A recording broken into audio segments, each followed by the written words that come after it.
We've been talking about the Thanksgiving box office quite a bit lately because it's had such mega hits as Strange World attached to it. Turns out that it's the worst Thanksgiving box office since 1994. Is this the final nail in the movie theater coffin? 2022 marks the worst Thanksgiving box office weekend since 1994. With dismal earnings of just $95 million, despite major flicks like Black Panther and Knives Out sequels on show. It's bad for everybody. There just wasn't anything to go see. Black Panther was out, but most people have seen that by now. This was its third weekend in the theaters. So it's like no one's like rushing out to see that movie. No one wants to run out to see Black Panther. They've already seen it. And if you wanted to just go see a movie, like I want to get out of the house, I want to go see a movie. There really wasn't that much out there. I think they have a list of the stuff here. So The Chosen, Season 3, 2 episodes of that were in there for some reason. Ticket to Paradise, which is a rom-com. Bones and All, I think that's a movie about two women that love each other. Not really something I want to see. Same with Ticket to Paradise as well.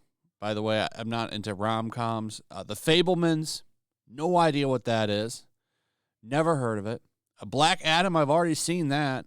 That was an okay movie. It was fun.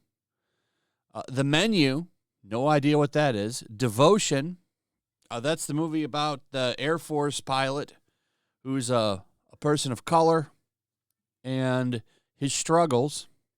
Sounds like it's going to be a movie that lectures you in some way because they can't just tell a story like that without lectures.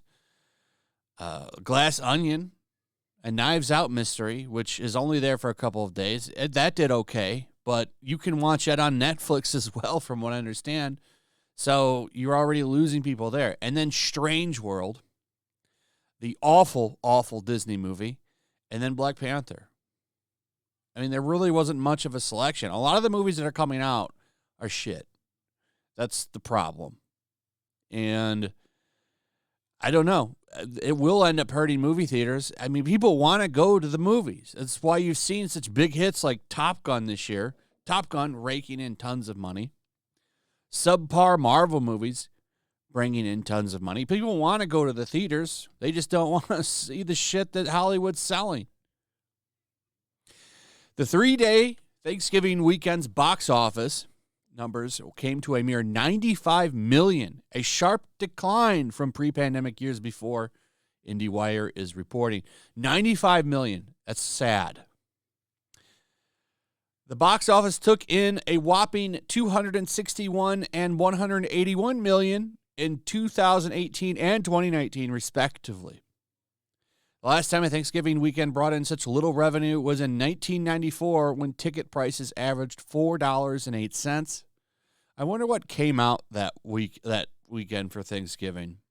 Was it as weak as this box office window? Black Panther: Wakanda Forever held on to its number one spot. Disney had far less success with its animated flop Strange World, which came in second place despite only earning $11.9 million. What a flop that movie is. So it's went up. It's like $150 million lost, by the way, on that movie now. Just keeps losing more money. Netflix's Glass Onion, a Knives Out mystery, took the third spot, followed by Devotion and The Menu to round out the top 5. It was a weak box office. Theaters need good tent poles to really keep going. They've got one right now with Black Panther, but the stuff that it's holding up, which is why you call it a tent pole, because it's supposed to keep the theater running with a flow of money so that they can show other movies. They're not very good. Like the other movies are shit. The rom-com Ticket to Paradise, that movie has been out for a while. I don't know how long the other ones have been out, Black Adam's been out for a while, too. The Menu, Devotion, I think, is new. That movie's doing awful as well. Only $9 million. That's a bigger bomb than Strange World. So that's where we're at. But will Disney keep making these mistakes, like with Strange World?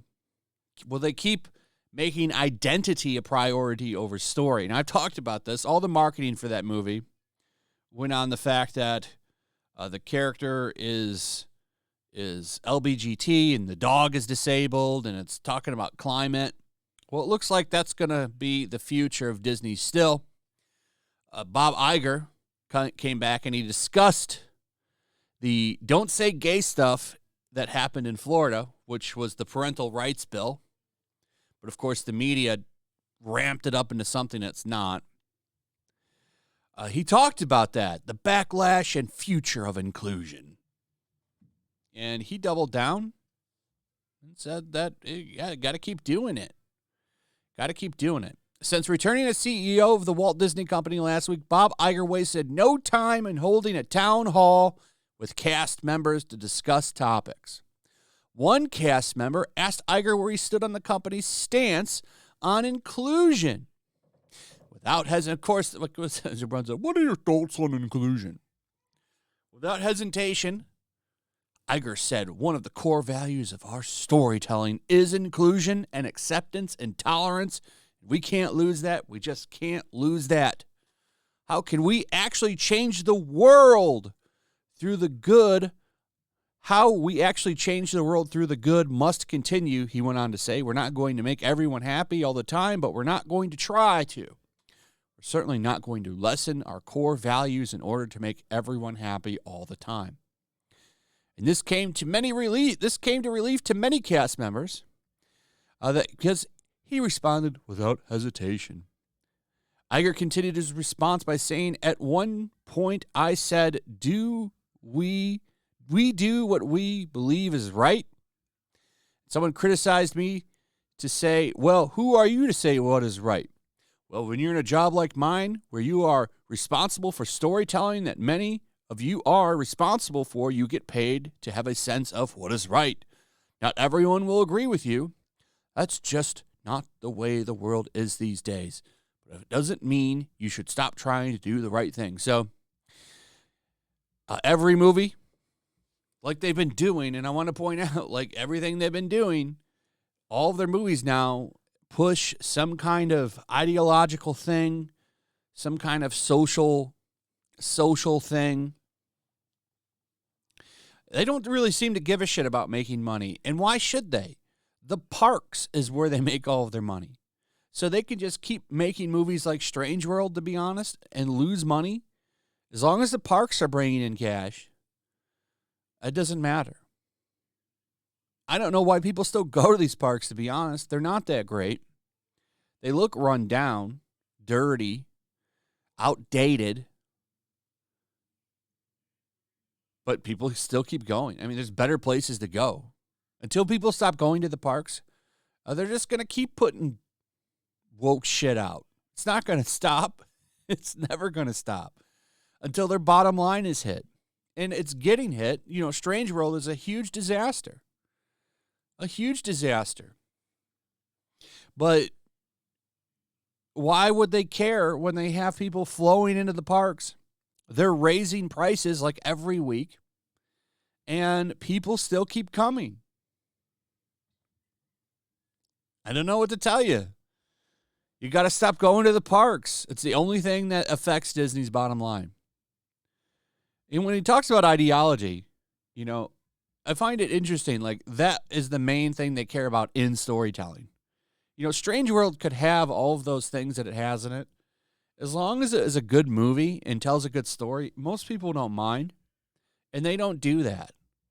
They put it first before they even tell the story. This is what it means when he says that storytelling inclusion is going to be a large part of the storytelling. Before they even craft the story, they think about what they want the ideology of the sexual characteristics of the characters to be before they even start telling the story now. They want to have the check boxes done and then tell the story around that. And that's not how you make good entertainment.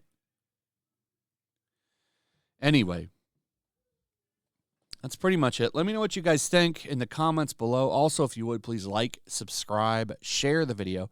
Make sure you're still subscribed. Hit that notification bell. Check out my Rumble, my locals, and I'll see you on the next one. Peace. Make sure to check out my locals. There's a link in the description. It's a fun community that I'm trying to build over here.